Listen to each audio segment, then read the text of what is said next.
10 июля. Поселок Светлогорск. Берег Курейского водохранилища. Стартуем.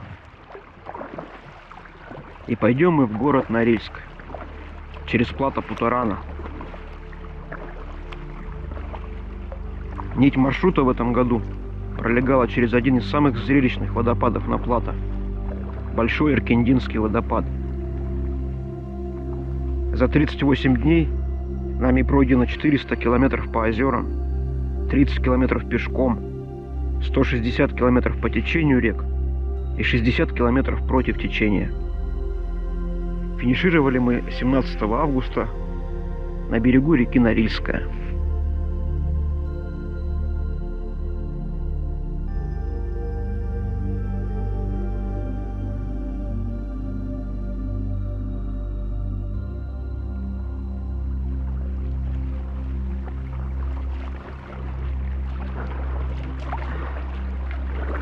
Авиашоу в самом разгаре. И все больше и больше становится оводов. Но здесь кедры растут. Это, наверное, самые северные, что мы видели. Ну, где-то в районе Игарки еще единичные встречались на берегу Енисея. А здесь вдали от Енисея вон кедр. Вон тот здоровый кедр.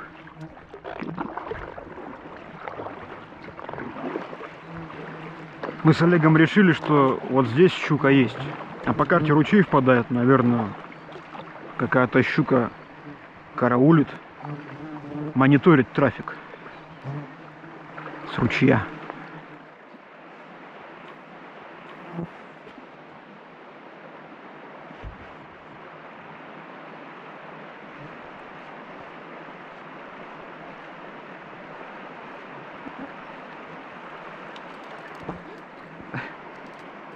Опа! Ты зачем под корягу?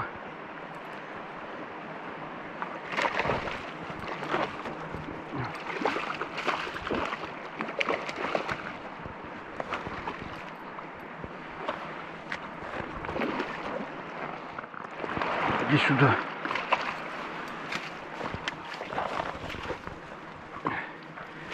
Ну все, обед на сегодня обеспечен.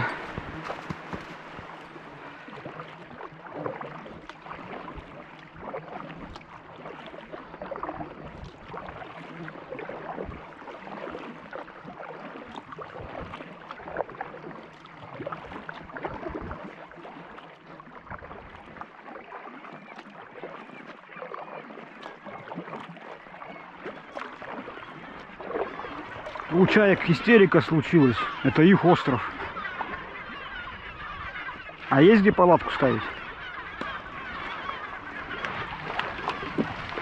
Высадились мы на острове. Собирались здесь ночевать. И здесь вокруг вот такое. Ну и кое-где встречаются птенцы из этих яиц.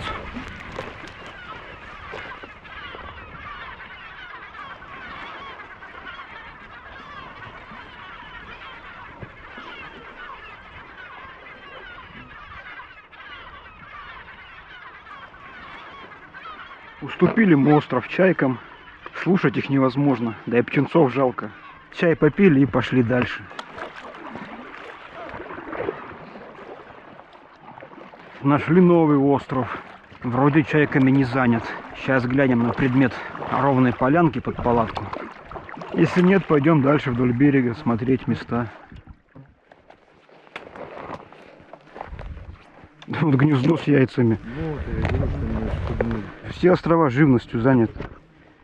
А это щаутиная? Что, здесь тоже нельзя жить, значит?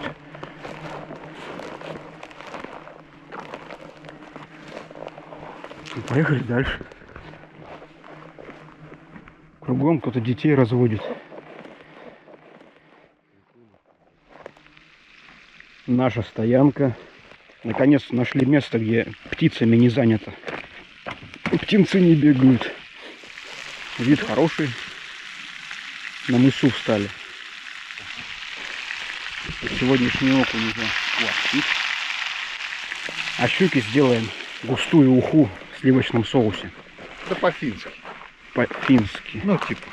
По-турабахтински. Турабахтинский. Ну как она вот так же и называется там.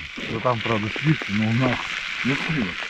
Ну, первый раз мы такое готовили в устье речки Бедная. Так что это называется бедная уха.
Жесть.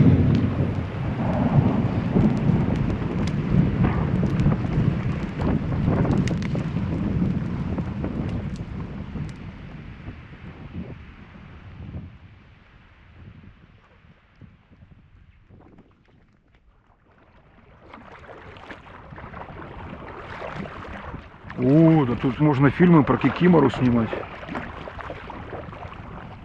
Новость какая? Мы с Олегом сквозь шторма, грозы, ливень сделали норму. Сейчас в тумане отыщем стоянку себе здесь.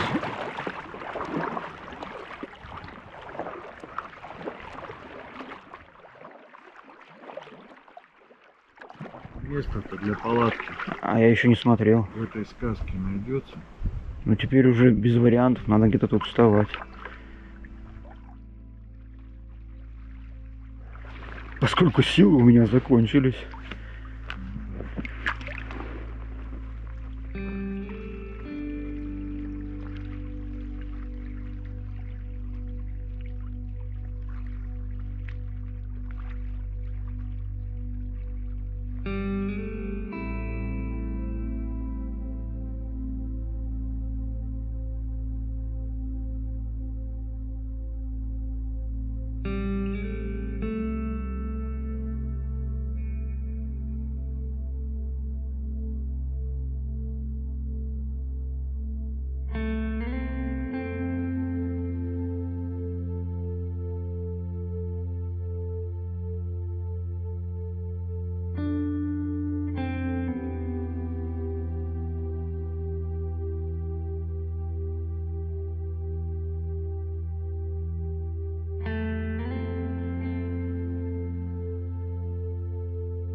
Впереди коса галечная. И дальше там вон косы просматриваются. До реки дошли. Сейчас должны быть берега уже речные, а не как у водохранилища. Поднимаемся вдоль бережка. У нас слабая надежда, что вся река такая будет, что можно вдоль берега грести. Пешком на бичеве тащить лодку вдоль кустов не очень хочется.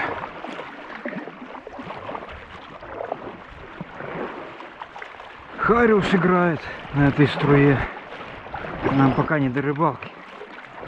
Олег, видишь, как Хариус играет? Может, поймаем парочку?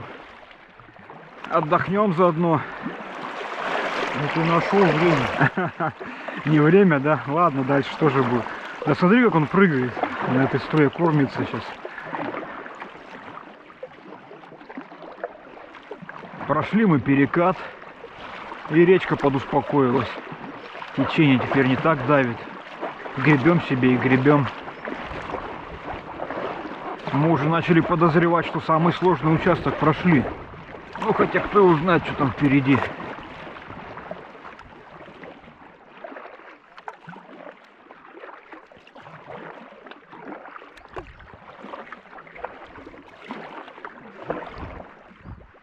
Да, река превратилась в озеро.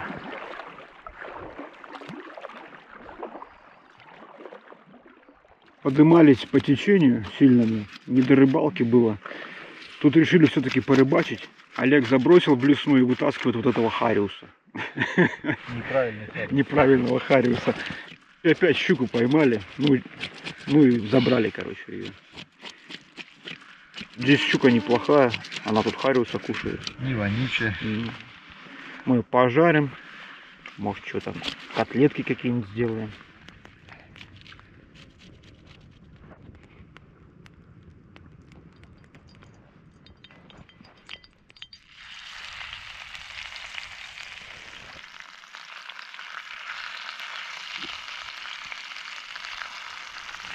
Когда щука уже готова, в конце добавляю немного зеленого лука,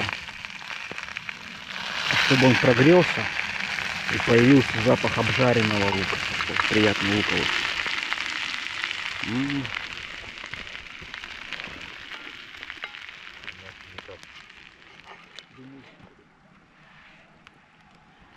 А то этот лучок тоже цепляет, он вкусный.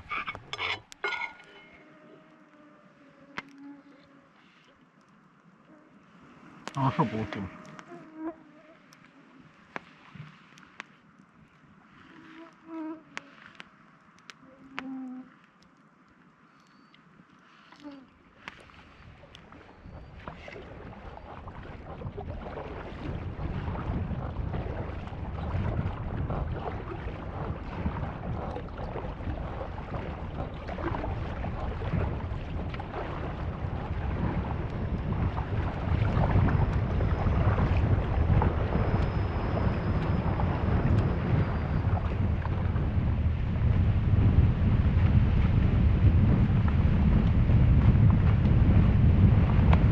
Что надумал?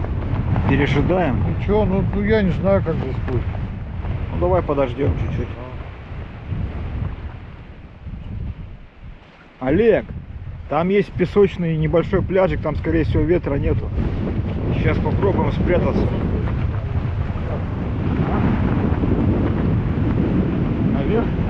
Нет. Датчик ветра, вот он, сгибается.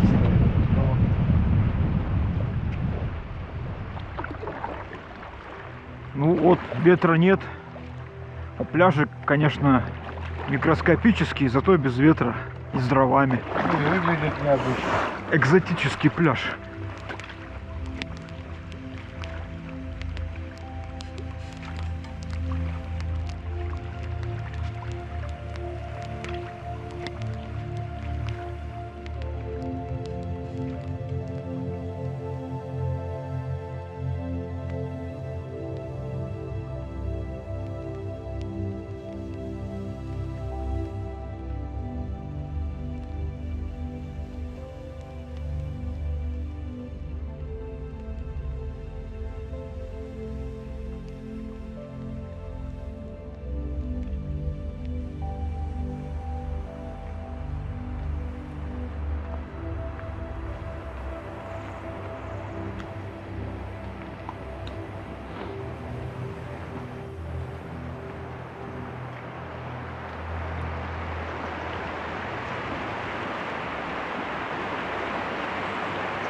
Есть.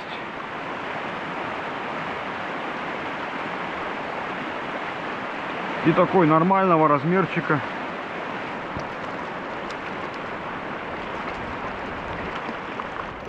Ну как, не гигант, конечно.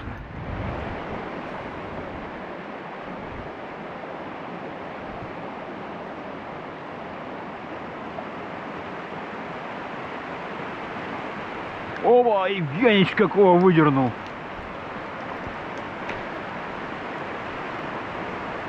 Ничего себе.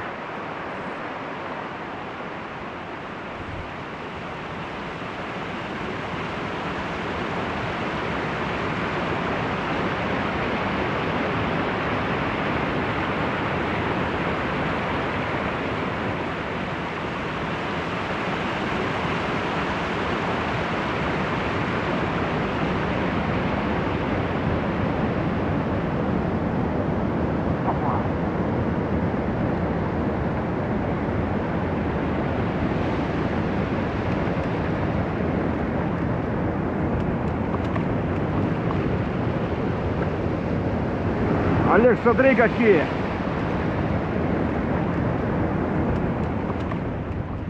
На рыбалку мы сходили. Теперь готовим уху.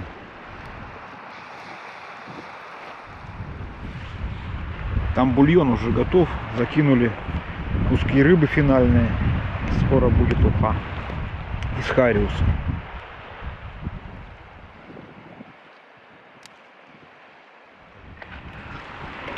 Денис Анатольевич мечтал об ушистой ухе. Сейчас мы ему навалим. Наверное, будет бомба. Одному это Денису Анатольевичу. Ага, это мне. Красота. Ну а это победнее мне. У тебя есть какие-то эти? А у тебя рису больше. А мне победнее, как всегда. Денису всю рыбу, а мне рис какой-то.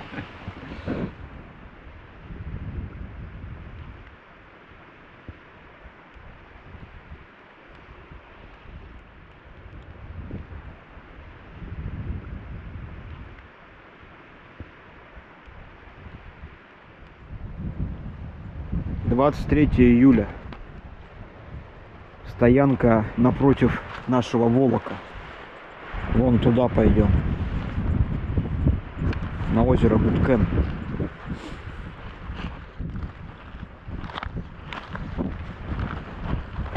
И вот наш завтрак на сегодня. Лепешка. В этот раз с луком. Соленый хариус. Сагуда из хариуса. И сладкий чай.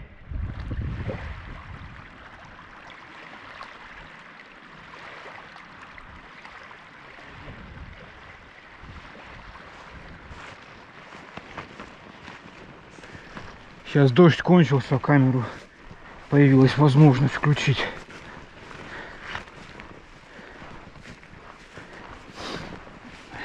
Весь Волок шел дождь, а там в первой половине Волока были густые заросли ольхи, и с них поливало вообще. В такой ситуации нам только водолазный костюм помог бы. Все пеленой покрыто, дождь моросящий.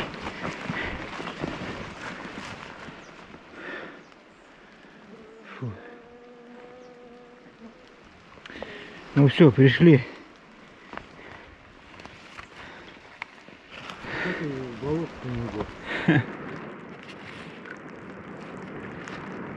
Вот каким нас встретило озеро Гудкен.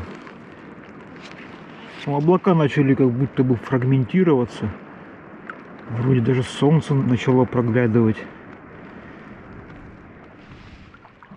С озера Гудкен мы вошли в реку Гудкен с очень замысловатым, витиеватым руслом.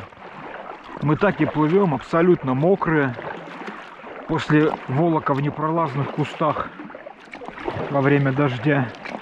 Решили в сухой не переодеваться, потому что дождь так и идет, не кончился.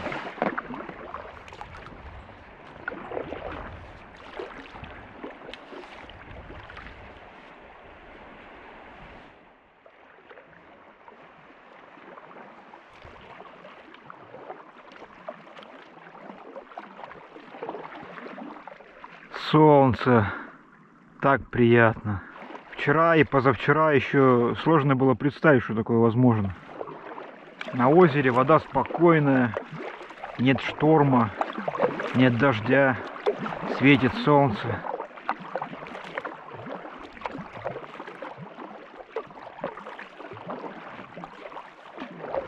А вот и речка. Название ее не знаю, у меня на карте не отмечено название. Но вытекает она из озера Дыличи. Так что, может, так и называется. Но не факт.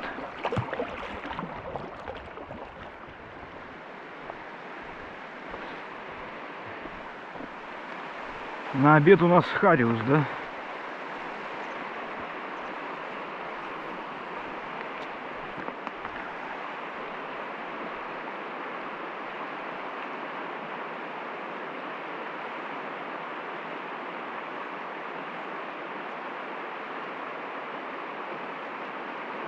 Ага.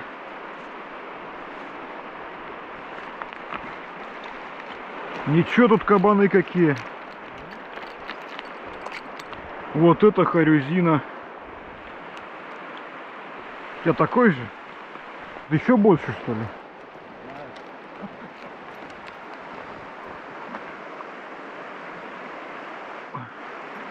Вот это харю... Зяру Олег поймал. Не, ну на ясенге все равно больше были.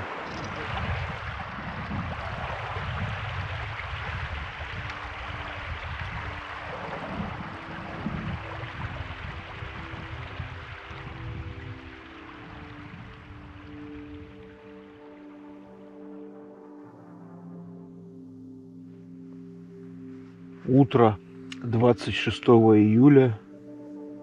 Небо опять затянуло. Но не так безнадежно, как до этого. Вот только проснулись. Евгеньевич, доброе утро. Меня сегодня разбудила птичка. Как-то забралась к нам под тент и бегает туда-сюда, не может выбраться. Сейчас я выпустил. Короче, надо вставать, кофе кипятить.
Снежников еще полно осталось, хотя уже конец июля.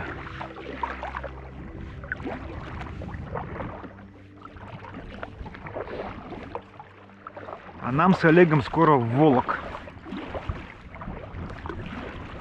Где-то сейчас вот здесь приток будет правый. По нему немного на лодках поднимемся, а потом пешочком до озера. Километра 2, здесь озеро небольшое. Потом от озера еще пешочком, может 4 километра, может больше, смотря как будет выглядеть приток реки Амнундакта. В общем, на реку Амнундакта пойдем, чтобы по ней выйти в озеро Хантайское.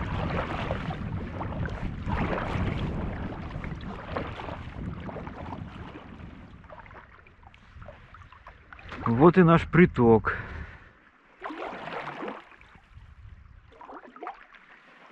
Вот по нему будем подниматься.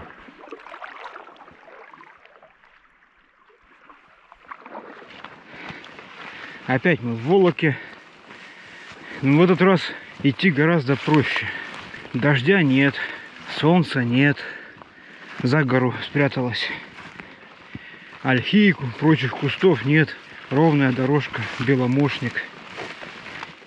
Иди себе, иди. Ну вот. И озеро. Слушай, какое красивое озеро-то. Вон мыс. Надо туда на мыс идти ночевать. Так, а нам надо вот так обходить его, да? На лодке нет смысла, да? Ладно, пошли.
Закончили мы наш Волок.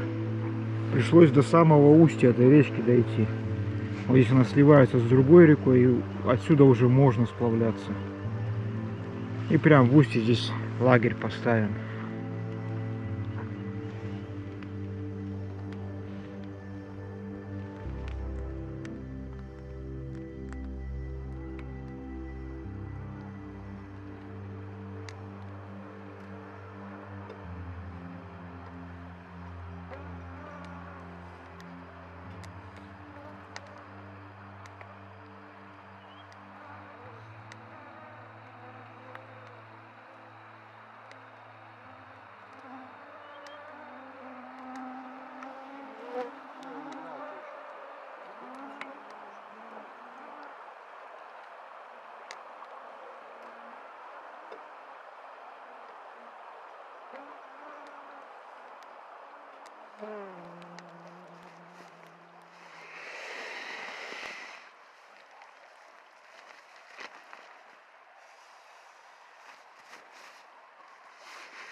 Стартуем отсюда в сплав.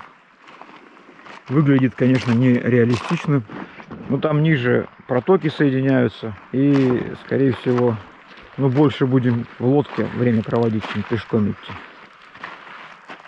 В общем, сплавимся до Хантайского озера, я думаю.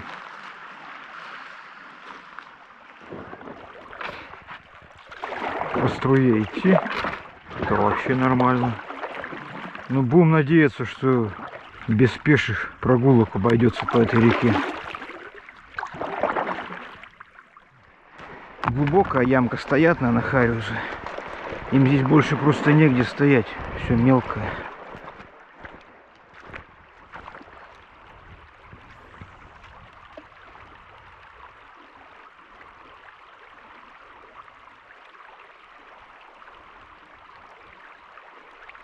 Опа. Ушел. Ну-ка еще.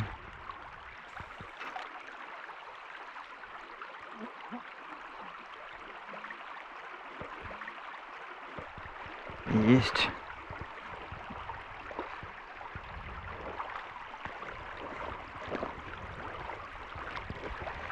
Бойки.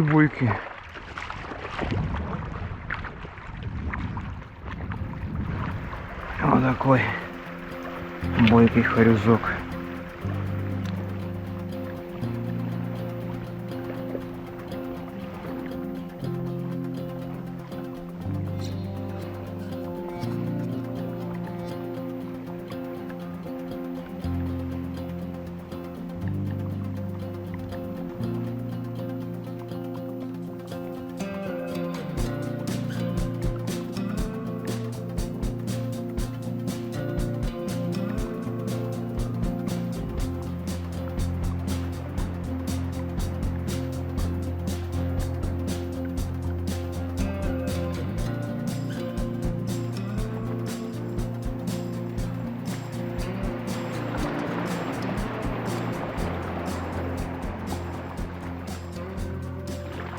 Олег, смотри, вон обрыв. Он так серьезно подмыт, не обваливается. Мерзлота вечная. Там, наверное, куски плейстоценового парка, какие-нибудь шерстистые носороги, мамонты замерзшие.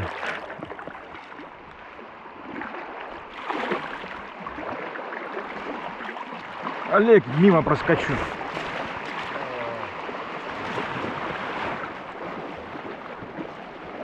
Ну да, лед.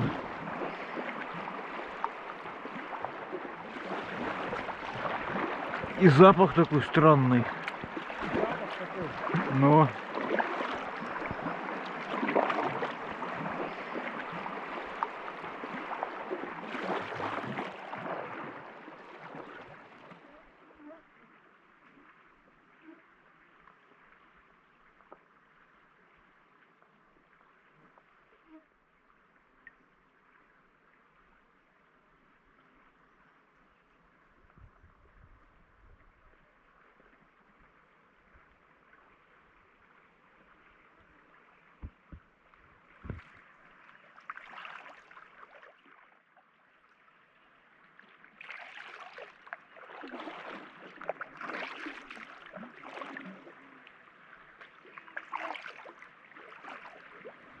Позируй.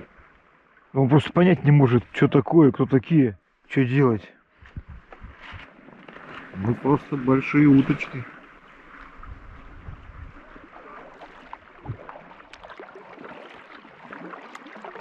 Вот и озеро Хантайское. Устье Амнундакты. Одну или две ночи проведем на Хантайском. И, скорее всего, одну. И уйдем на Кутарамакан.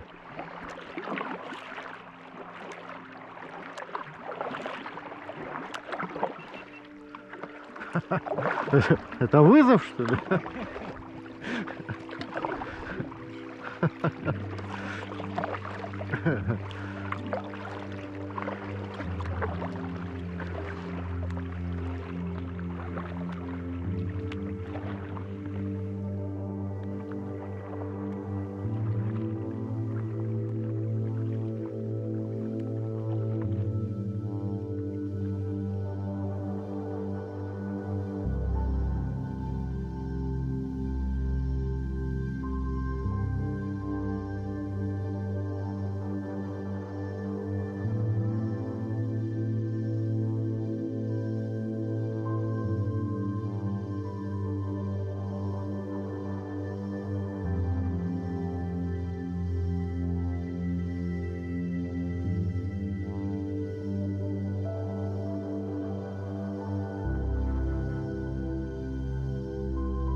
Котлетки из хариуса с отварным рисом, а рис с топленым маслом.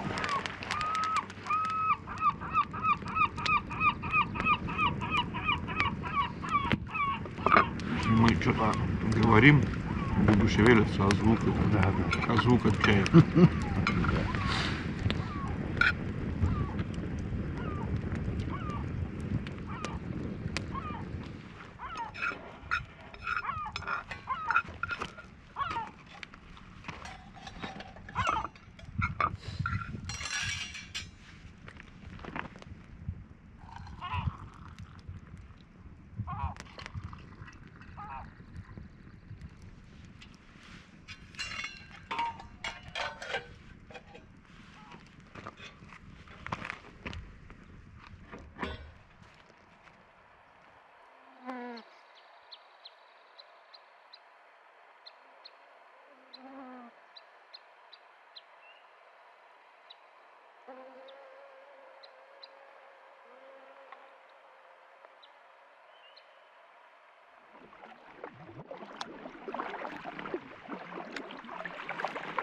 Вода чистейшая. На дне все видно.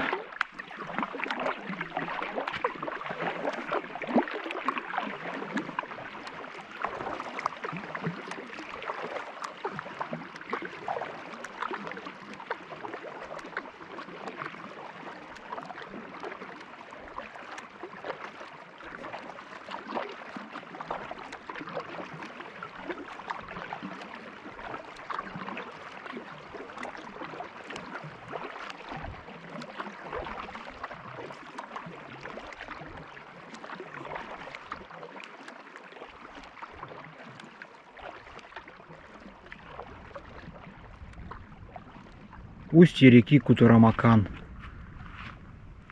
Остров. Низкое солнце небо подсветило. Вообще состояние вечернее красивое сегодня. У нас знаменательный день. Половина похода за плечами. И впереди вторая половина похода. И как мы рассчитываем, она будет самая красивая, самая интересная. Вот так мы расположились на острове. Палатку уже поставили.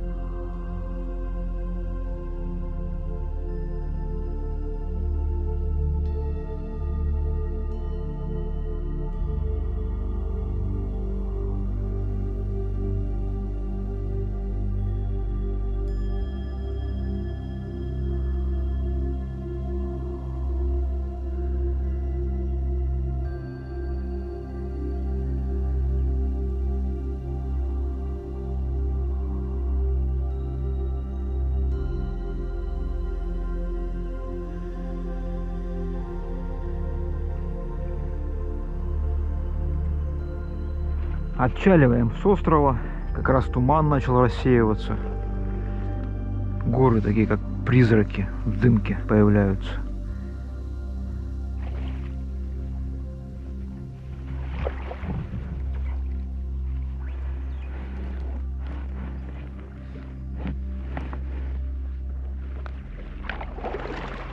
Поднимаемся вверх по Кутурамакану. Течение пока слабое. Мутиши скоро заканчиваются. Скорее всего, пойдем на Бичеве.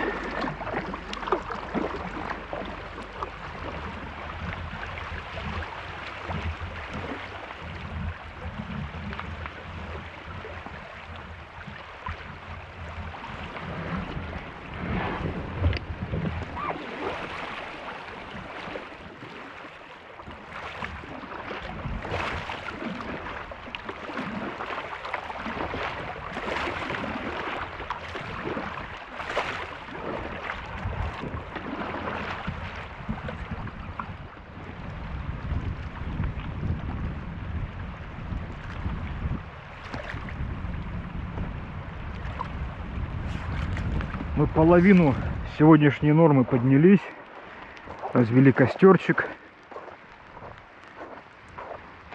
Сейчас, может, кого-нибудь поймаем. Тогда обед будет рыбный. Ничего, ловится?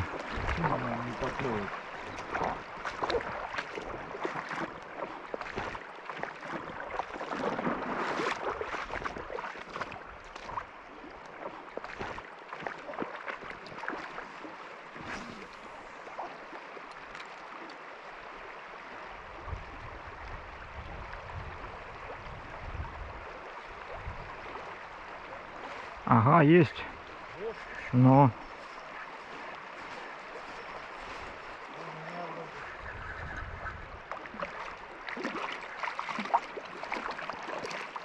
он такой хороший сугудай. Олег, вот.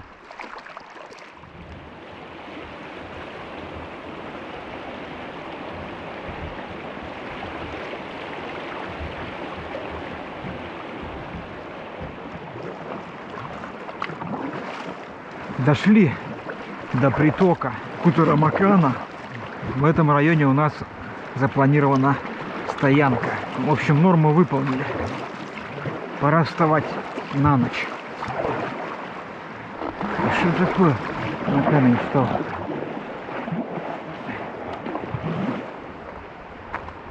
Отлично. Шикарно. Встаем здесь. Палатка. Здесь костер. Там рыбалка. А там наверху водопад. На него сходим. Сегодня вечером. Не, наверное, завтра утром.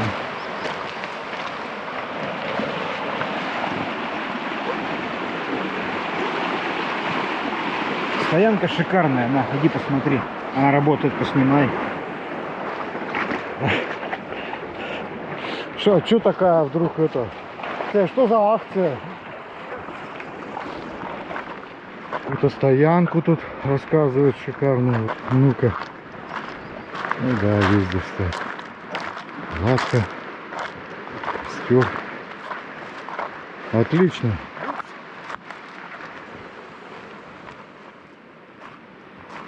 Расскажи, почему ты спишь на камнях? На камнях, а мух меньше. Обычно это места открытые, ветерок, мух сдувает. Но опять же никакой песок, ничего не прилипает. Это дежурное как бы, а по-настоящему. Настоящего? Ну какие-то страхи, может быть, детские. Ну, практикую йогу. Йогу. Одна асана, да? Я в байдарке-то в позе лотоса сижу. Ну да. У меня камера на лбу, не видно.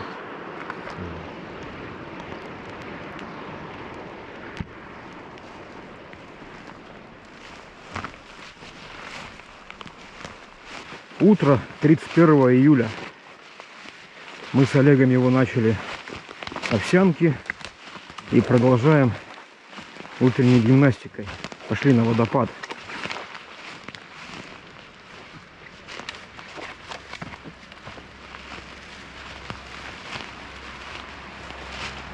Да, он прям в каньоне течет.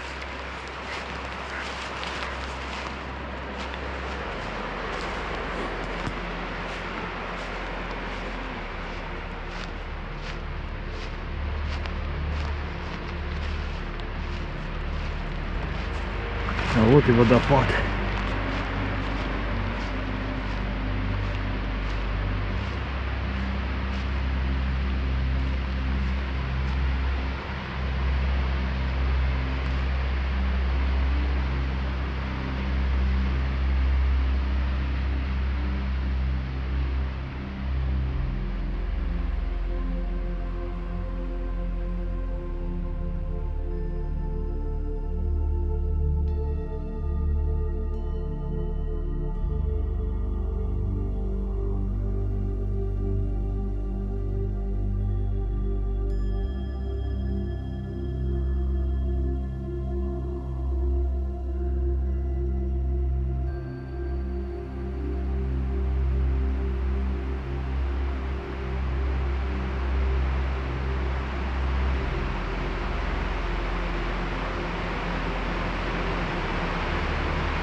Пошли мы обратно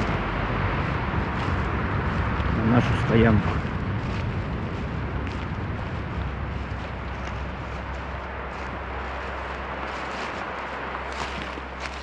Вот он растет. И там вон семейка.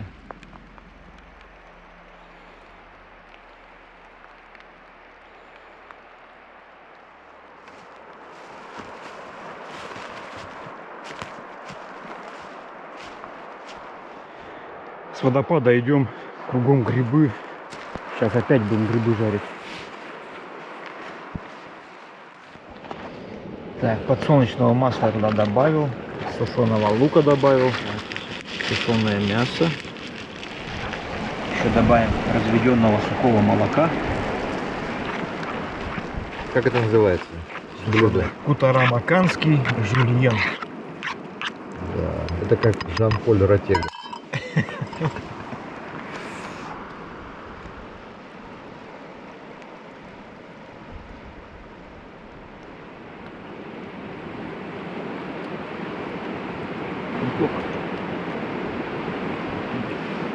Надо было просто помельче, тогда бы плоскость так сильно не напитала. Она не напрягает. Вот вниз бы по Макану сплавиться. Ну, там быстро. И весело, я думаю.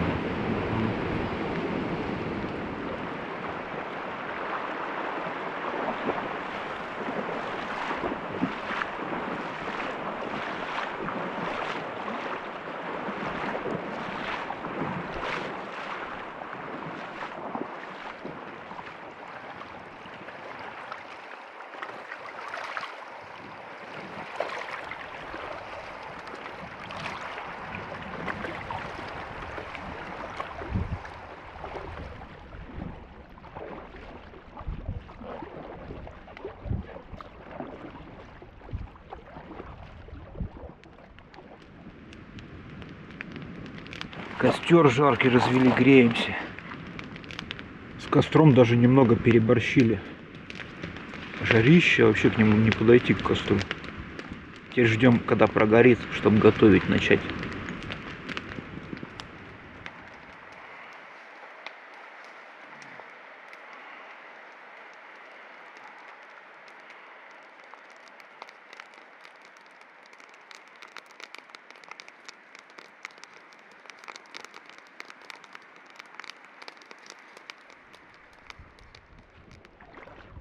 Наконец-то войдем в озеро Кутарамакан.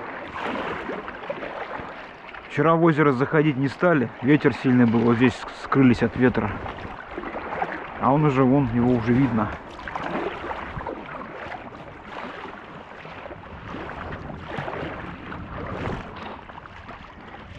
Красивое озеро.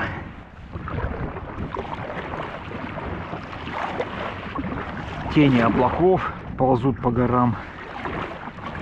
Небо вообще мега позитивное пока что.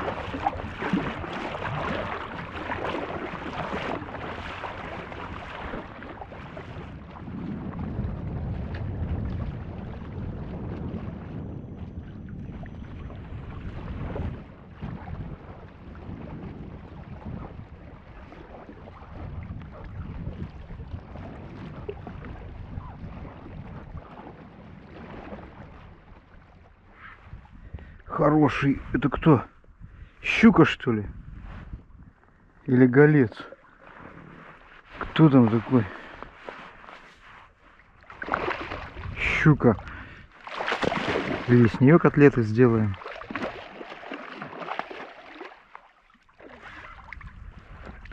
Ну, сейчас подустанет, я ее затащу в лодку.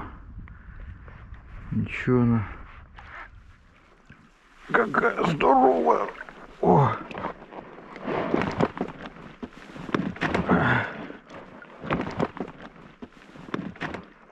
Ух. Так, надо к берегу теперь.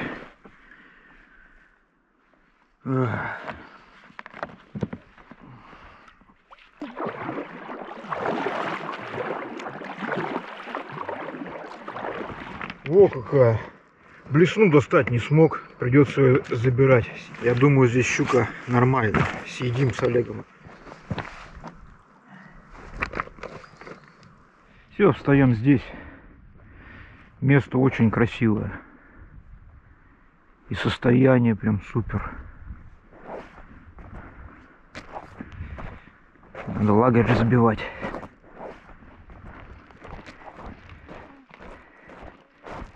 Комель-комель или как его?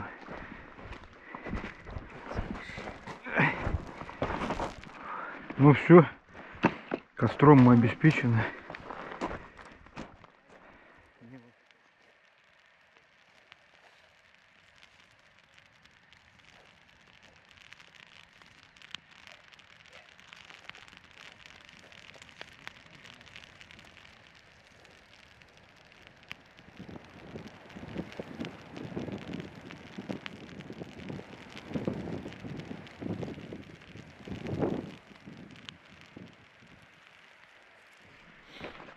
Щуку для котлет разделываем.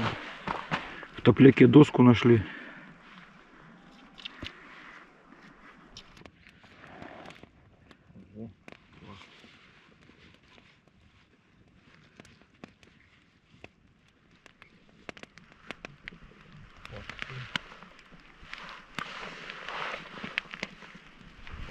вверху.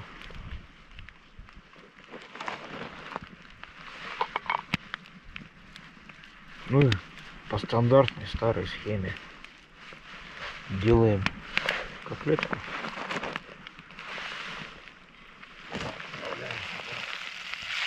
О, все красиво получилось.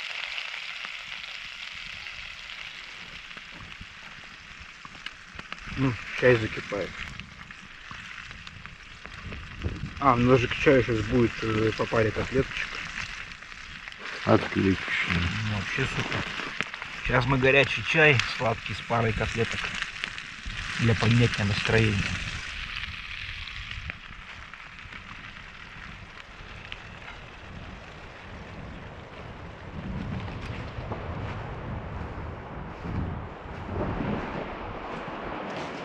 Выдвинулись вдоль реки Иркинда на Иркиндинский водопад в Радиалочку. Там одну ночь планируем заночевать и обратно. Потом через перевал на озеро Кита. Наши ближайшие планы вкратце. Олег там, говорит, уже видит водопад. Дошли. И водопад-то не видно. Но пришли, да, он здесь. Долину-то видно Долину уже? видно. Да, слушай, обратно, может, вдоль реки пойдем? По этим кочкам скакать. Мне кажется, вдоль реки это все проще было бы.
Собрались и отправились в обратный путь. Туда шли поверху, подальше от реки. В надежде, что рельеф попроще будет. Обратно по реке идем. По реке, конечно, красивее, но да и рельеф не сильно сложнее. В общем, лучше вдоль реки ходить. Ниже водопада каньон красивый.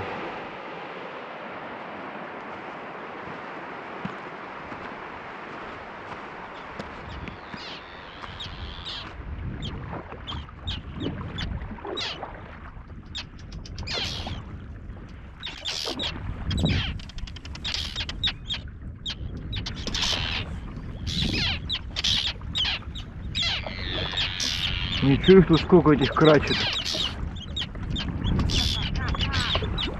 Вы чё? Я ж даже не на косе.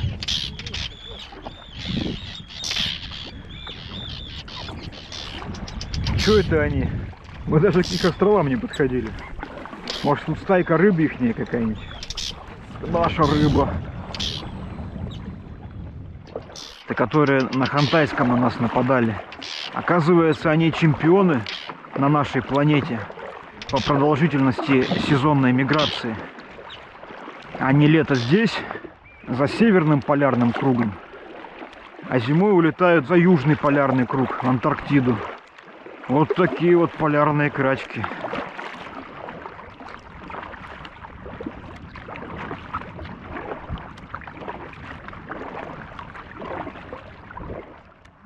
Зачалились.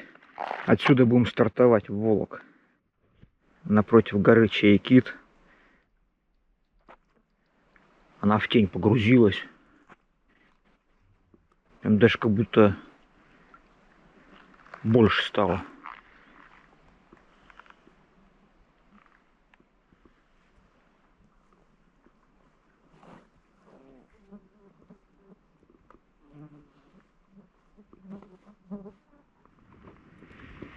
Вещи просто по пляжу разбросаны. Надо теперь их спрессовать в рюкзаки и двинуться вон туда.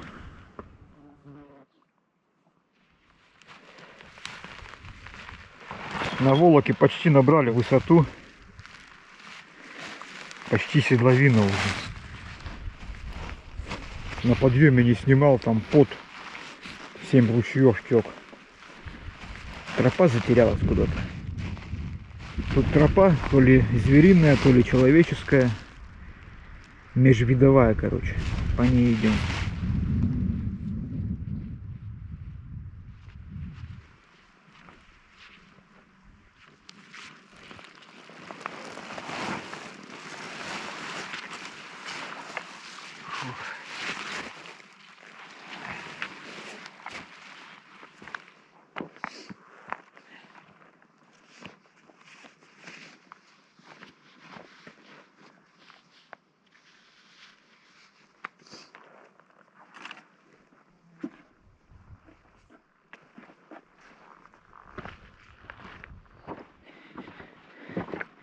Набрали мы высоту окончательно, на перевал забрались.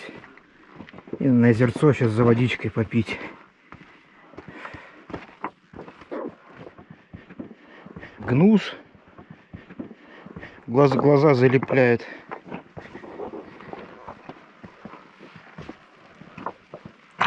Мои глаза залепляет сетка от гнуса.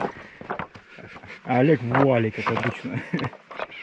Да я ее не ношу, потому что ну и так жарко, а когда эту сетку одеваешь, просто вообще дышать нечем. Да есть чем, ага. Так ходишь, дышишь мухотой ты. Ну да, бывает горло залетает, аж это.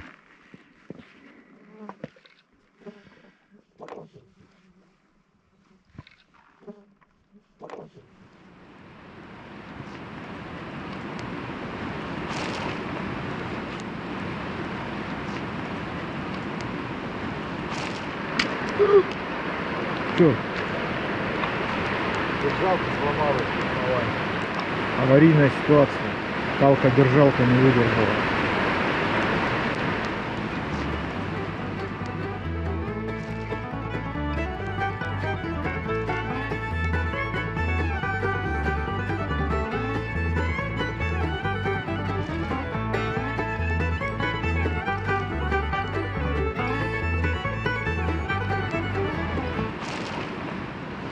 Наконец-то выглядит все надежно.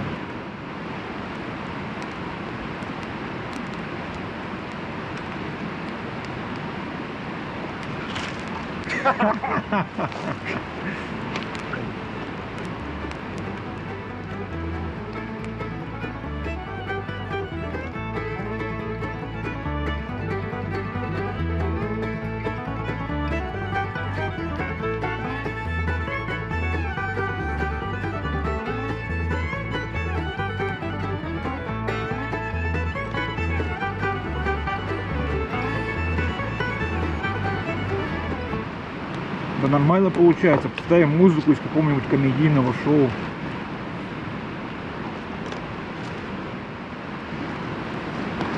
Непростое это занятие, туризм.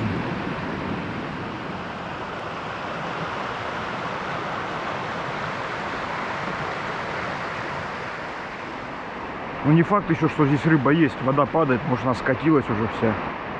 Сейчас будем проверять. Вот в этой ванне должен хариус стоять. Он, скорее всего, выше и не поднимается, как маленький водопадик.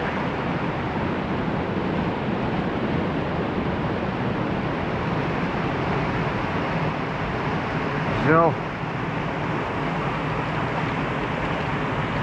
Вот это харюзина.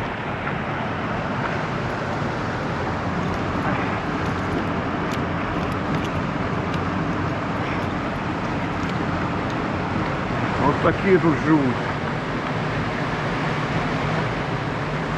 Один есть. А если прям туда? Блесна толком не играет с этими водоворотами.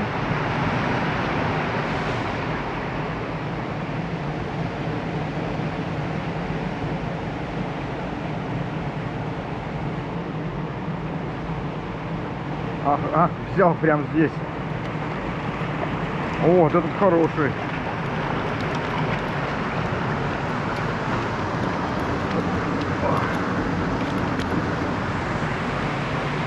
Олег, во какой.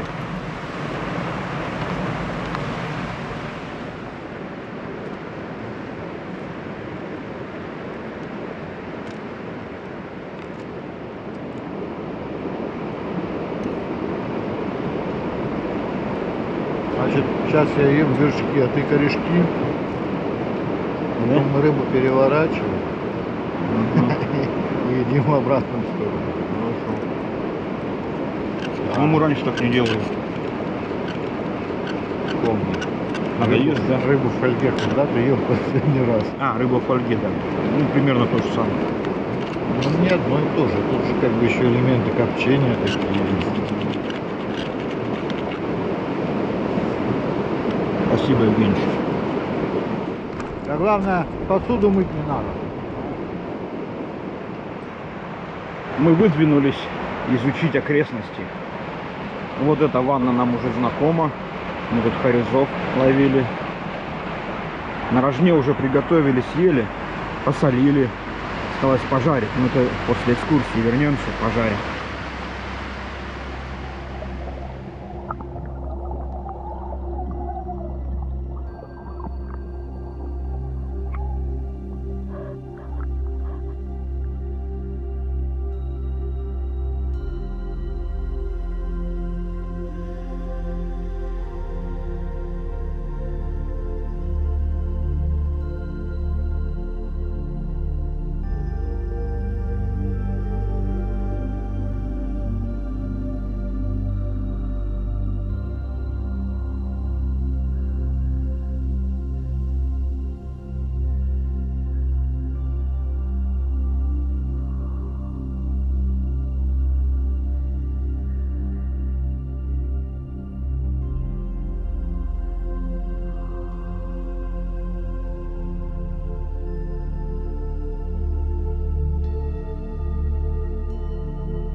На обед у нас сегодня жареный харюс,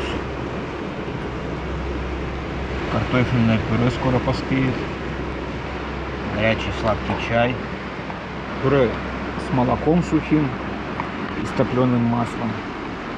Поедим и пойдем дальше на озеро Кита. Выдвинулись. Первые метры, пока мы еще под речком шагаем. 4 километра нам надо пройти. Но в нашем представлении. Нам почему-то кажется, что ближе к устью эта речка сплавная. А если нет, то до 6.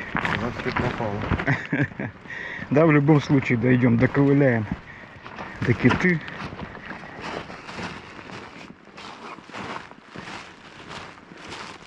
Местность располагает к ходьбе даже с рюкзаком. Ни об что не спотыкаешься. Даже зверье любезно тропинку проложило.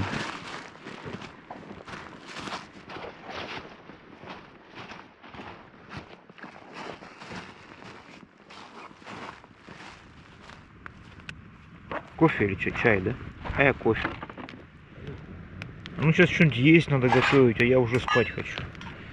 Надо не заснуть до ужина.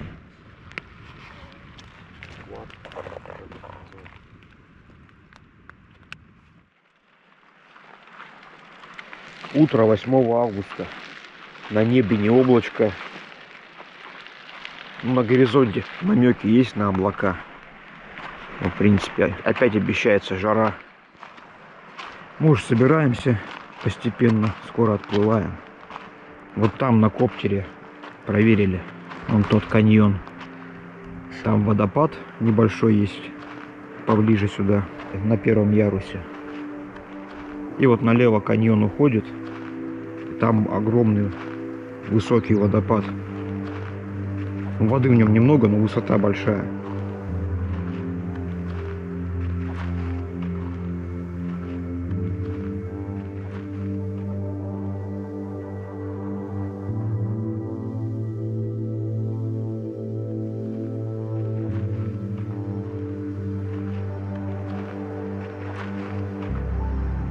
А ниже водопадов, ближе к подпору, вся река вообще под камнями течет, как будто и нет ни воды, а выше все в водопадах. Начинаем наш первый ходовой день по Ките. Устье Аракана глубиной по щиколотку на всю ширину. Где свал-то? Ага, во. Во-во-во, и пошла глубина. Вот здесь закидываем блесну. Может, что попадется.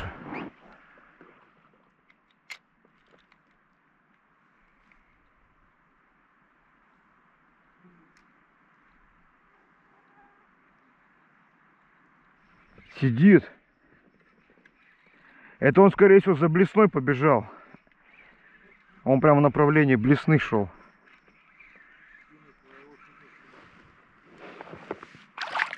Ага, голец. Небольшой, смотри, что делает. Сильные рыбки.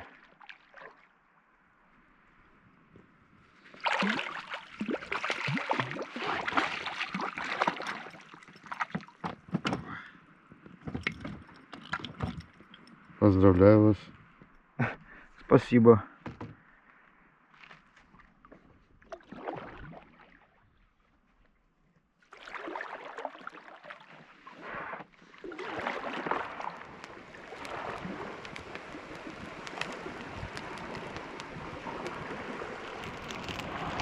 Обеденная остановка.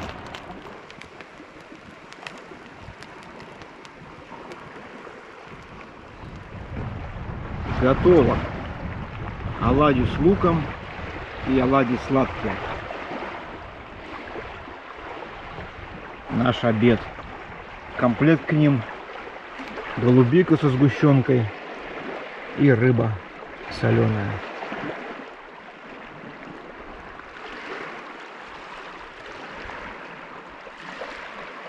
Сейчас вкусно пообедаем.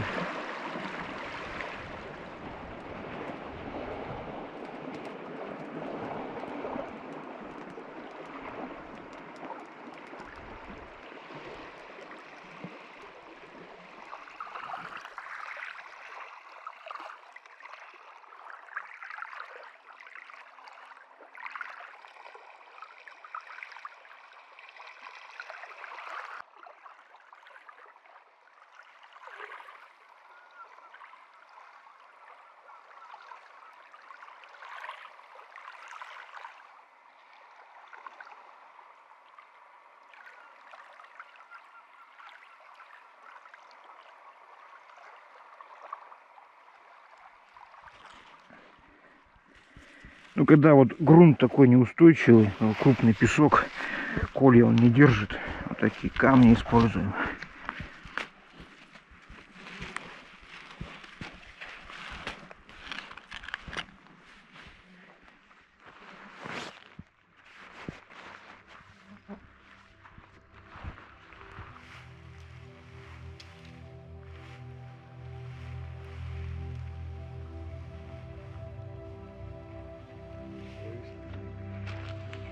Ну вот домик в домике готов.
На озере практически полный штиль.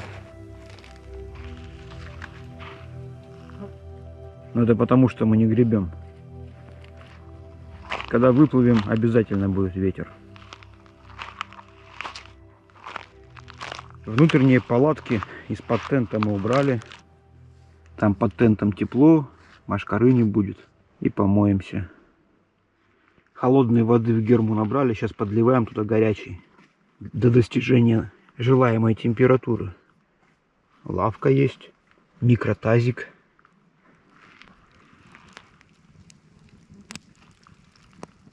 Вот теперь полный комплект для счастья. Красивый вид, костерок, чай с конфеткой, в чае верхушка багульника, и я чистый.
GoPro, сделай фото. GoPro, фото. GoPro, сними фото. Все, доплавались, Олег с предметами разговаривать начал. Я ему говорил, с ней бесполезно разговаривать. GoPro, сними фото. Вот мы дошли до устья, ну почти дошли. Вот там устье Такингды. И дальше там вон базы. Ну мы по левому берегу будем идти, не будем заходить на базу.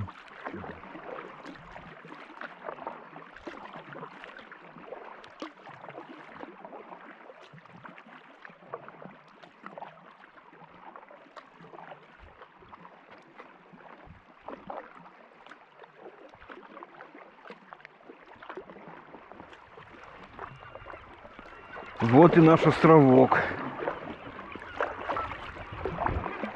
Вон там мы ночевали, возле елочек. Чайки сильно недовольны.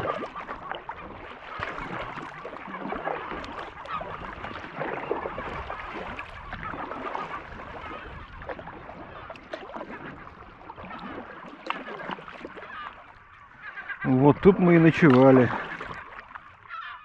Так там палка-держалка, это коряга, вон все как оставили, так и стоит.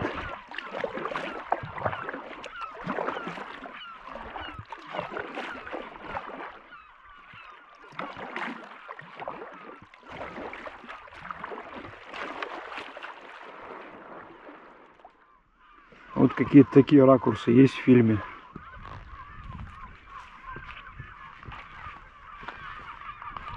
Ну, коряги, конечно, другие принесло. Штормом все передвигало. Вот здесь у нас палатки стояли. Это не наши тоже. Почему наши? Все это. Вот так ты пение оставлял? Да. Все так вот даже можно воссоздать. Единственное, вот эта коряга, она стояла вертикально. Во. Хотя эта конструкция с палкой-держалкой повторно нам послужит.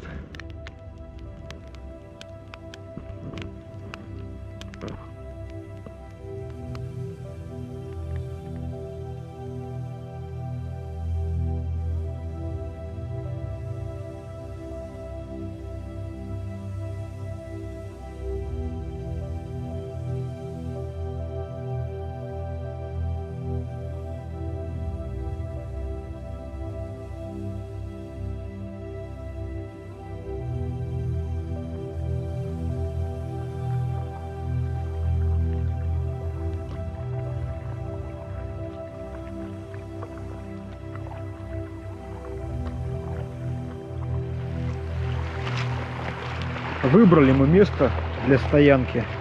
Вон туда красивый вид на гору Дея. Туда красивый вид. А, и еще тут бонусом ручей есть. Мы сейчас ручей проходили. Подозрительно полноводный ручей. Со снежников течет. Там, скорее всего, хариус стоит. Сейчас хотим разгрузиться и туда сгонять метров 300. И блесенки покидать на хариусе. Вот он, ручеек.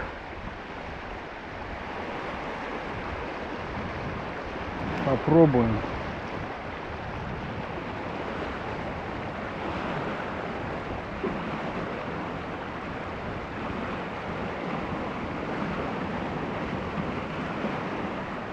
И это вообще голец.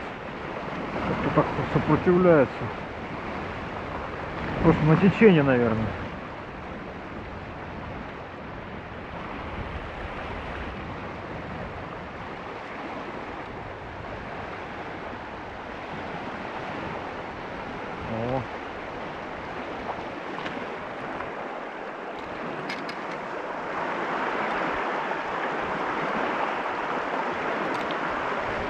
Вот такой.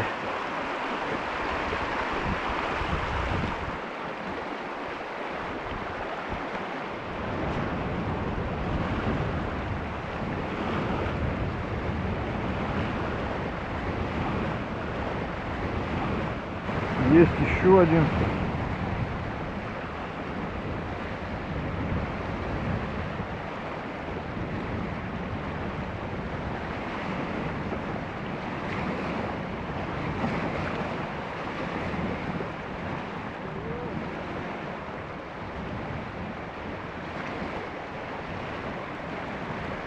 О, Олег, это самый здоровый.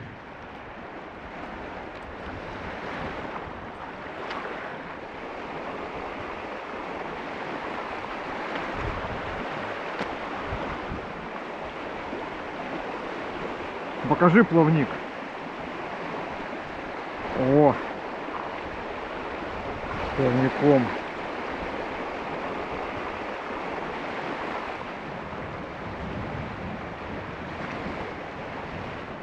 Ну все, точно, хватит.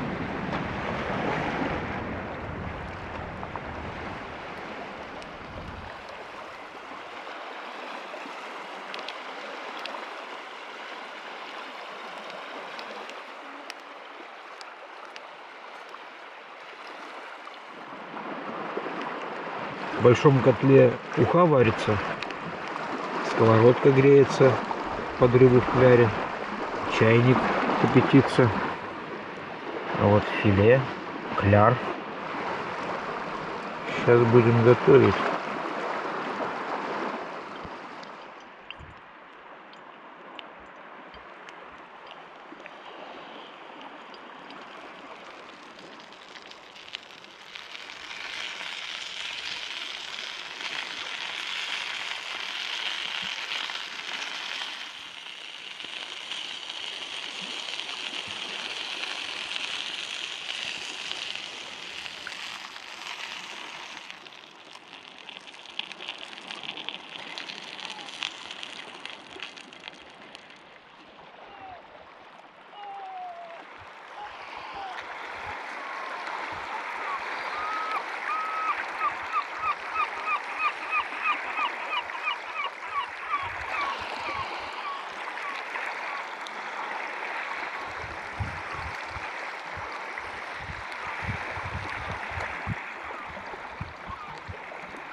Конструктор лодки увидит, как мы причаливаем. Шарк, шарк.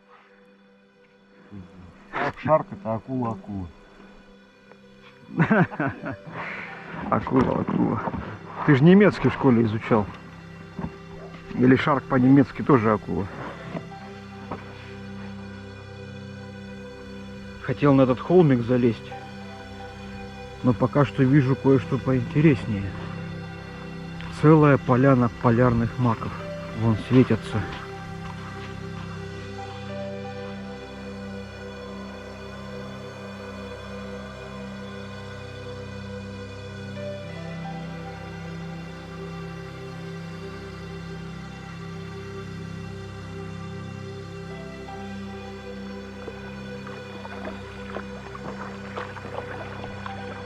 Еще один мыс отправляется в копилку сегодняшней гребли. Следующая цель после него — устье речки, наверное. Вон они. Ну что, ну покидаем.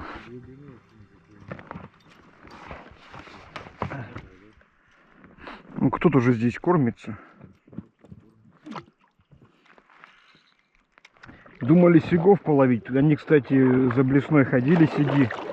Но Олега клюнул какой-то крокодил.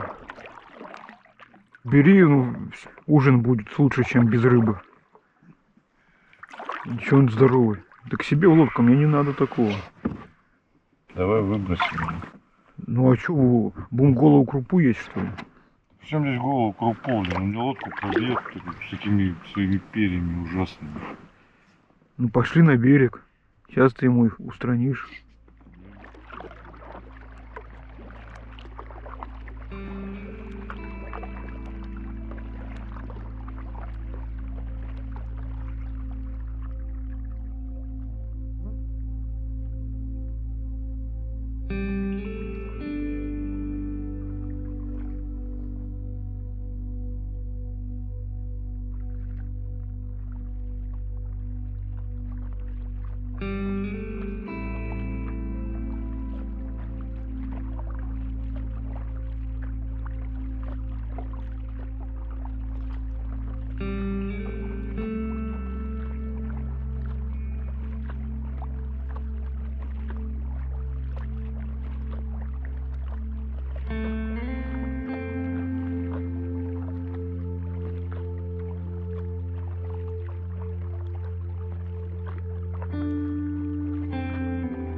Солнце уже низко.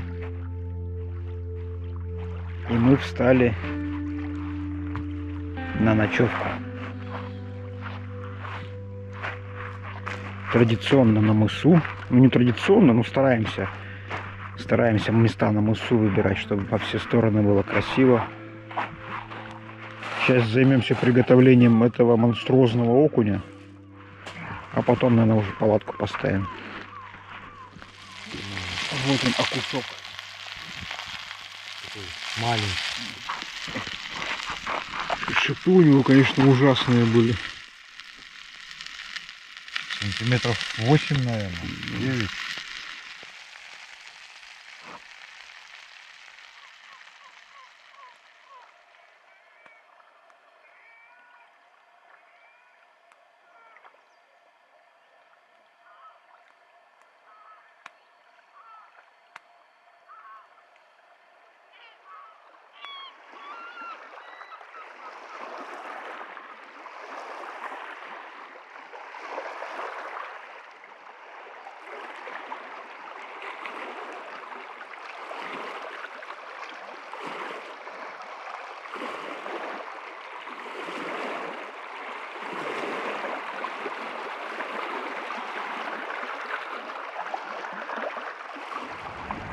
Отчаливаем.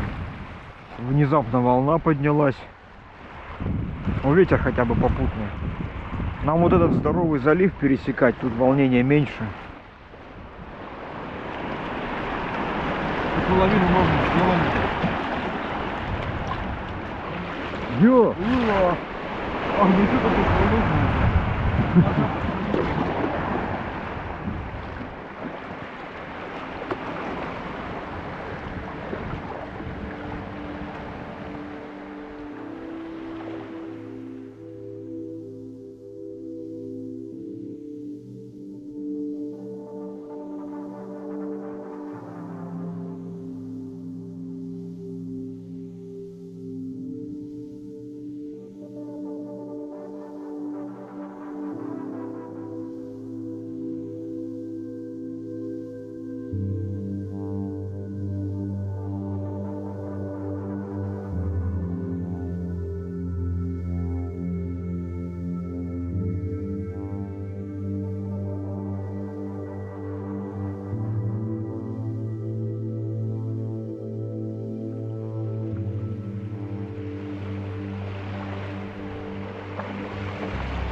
Утро 13 августа.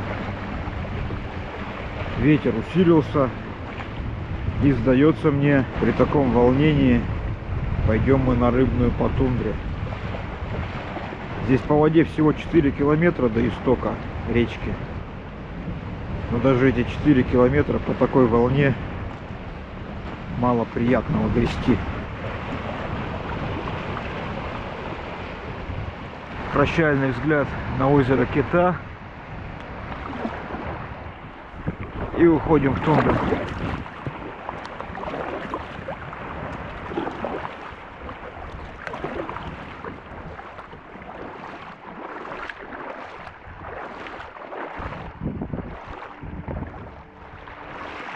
Но в озеро оказалось попасть несложно.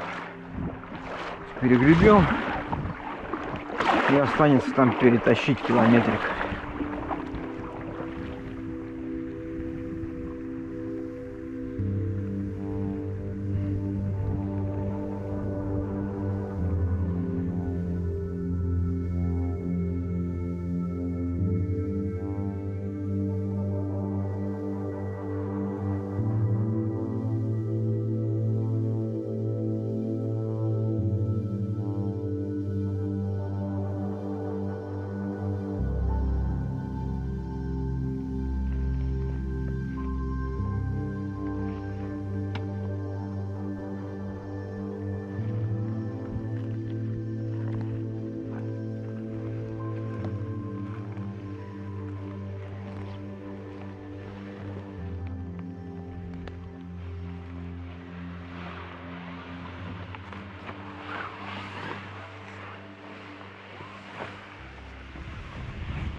Лодки от такого волока, думаю, не сильно пострадают.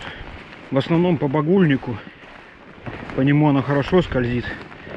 А по еловым сучьям старались не елозить. Так, ну вот озеро. Из него есть протока в речку Рыбная. Мы надеемся, что просто проплывем. А как будет в жизни, покажет практика.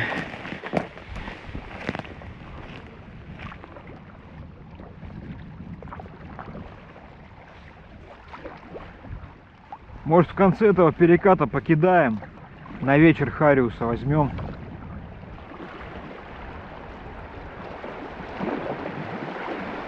Вот здесь, наверное, стоит, если он вообще есть.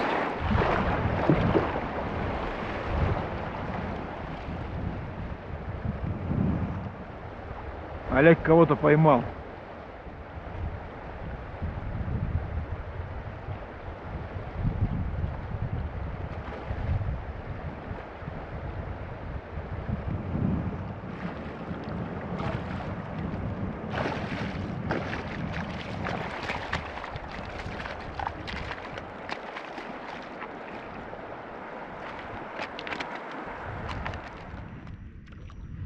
Щука у нас есть на обед, да и на ужин. Хотим ее приготовить, но справа вот эта жидкая грязь, на берег не выйти. Слева обрывы.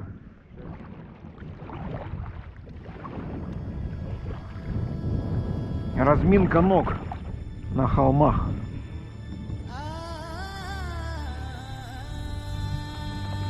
Насколько глаз хватает, вокруг мертвый лес во все стороны.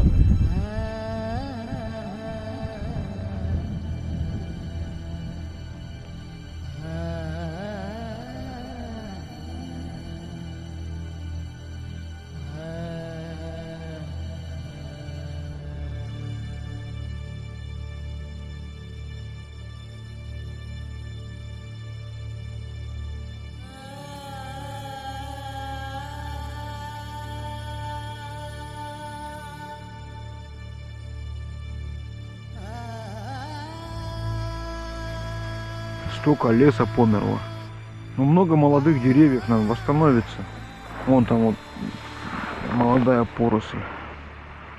А раньше было просто без молодой поросли. Все мертвое и трава.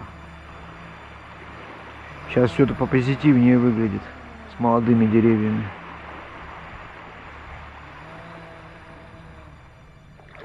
Дошли до устья реки Лаганчи. Тут наконец-то камни начались. А так все это земляное было.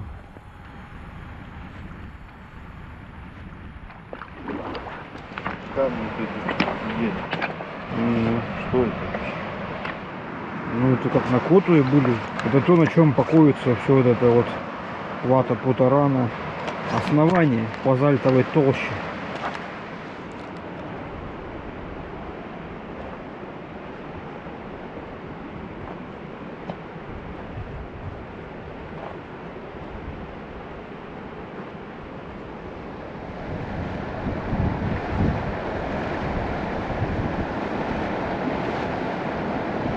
Что-то есть. Кто такой?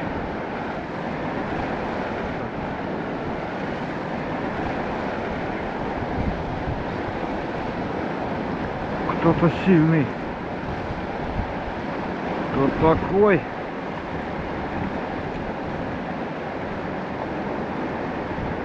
Таймишонок, что ли?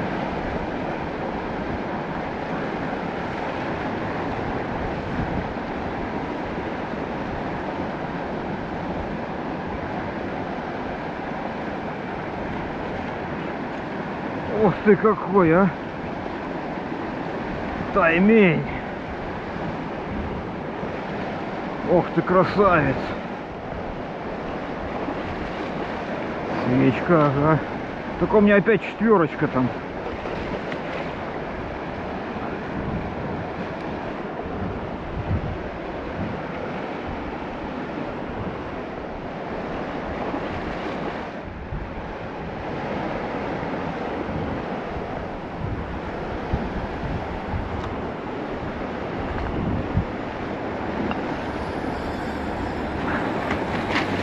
Опа, ушел.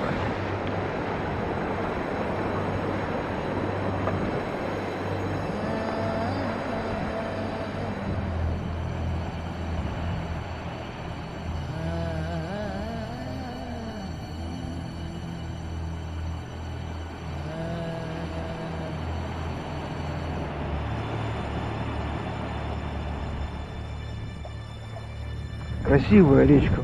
К сожалению, времени нет ее изучить поподробнее, порыбачить. Хариуса мы так и не видели. Один таймень ушел, сорвался. Об камни он, через камни переваливался и об камни перепилил плетенку.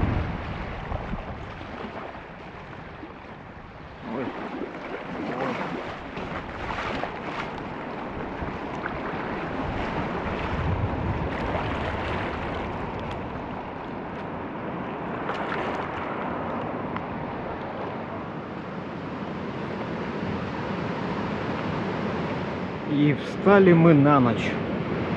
До плановой точки нам еще 5 километров. Мы решили, что там неизвестно, какое место для стоянки.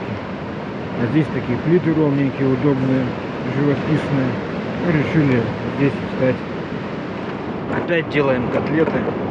Ничего поделать не можем. Мы рыбаки, котлетоеды.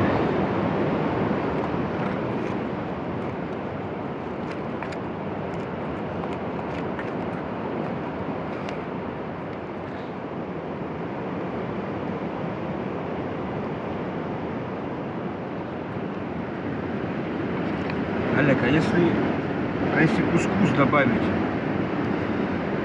в панировку, будет какой-то толк?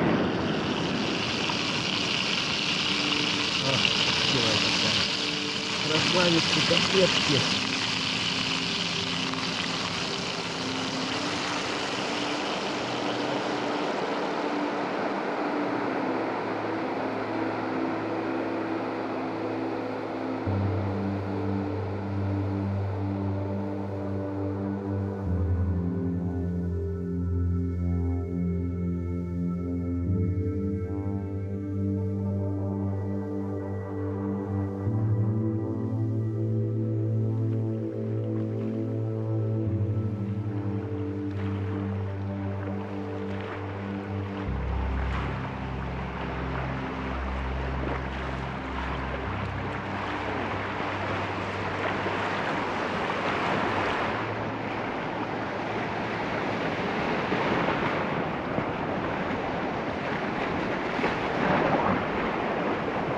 Ничего себе, ведерочко воды, еще одно. Сегодня у нас вообще предполагается дневка, но мы вот внутри этой дневки переезжаем на новое место ночевки. В общем, переезжаем поближе к главному порогу. Арон. Вот и дошли до порога. Вон там его створ. Ну, дальше пешком. Пойдем посмотрим его? Или как?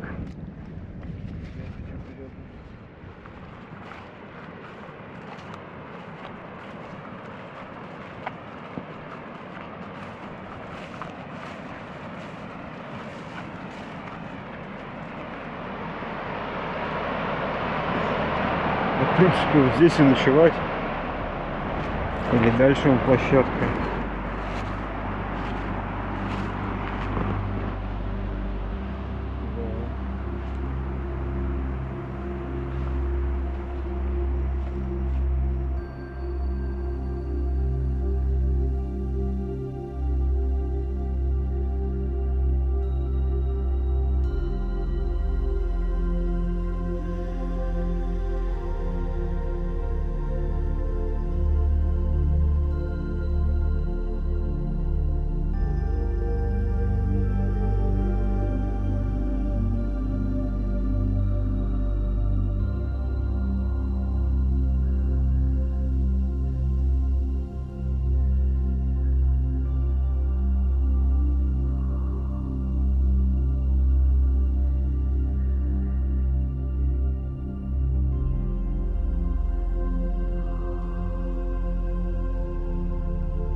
Ну, тут, в принципе, вроде ничего такого.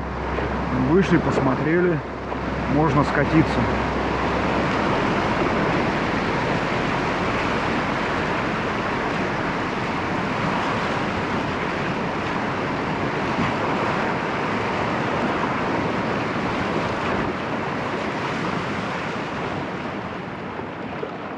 Ну, наверное, и все.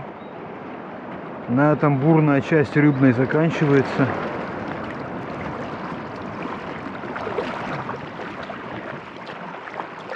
Поход прошел по плану. Единственное, опоздали на 2 дня. Ну, для такого продолжительного похода, я думаю, это в пределах погрешности. Можно сказать, все по плану.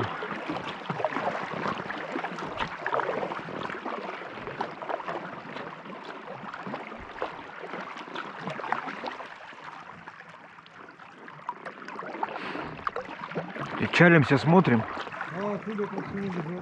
Ну, даже наверху 100% ровно. Тут льдом, наверное, все это равняет. Ну, я думаю, пойдет. Чего выбирать? Но дрова есть, место ровное есть, к воде подойти можно. Встаем. Ну, вид, в принципе, неплохой. А я думаю, это уже устье, да? Да, вот после этих островов там уже Норилка.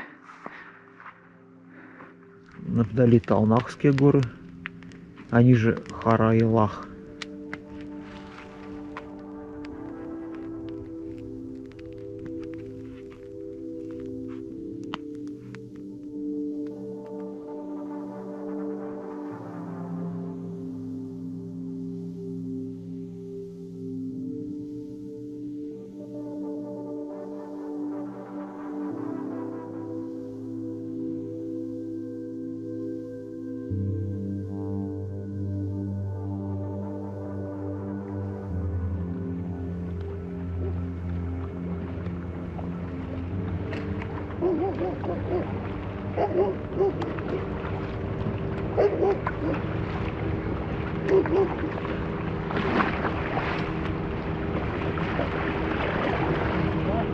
Ну, давай сюда.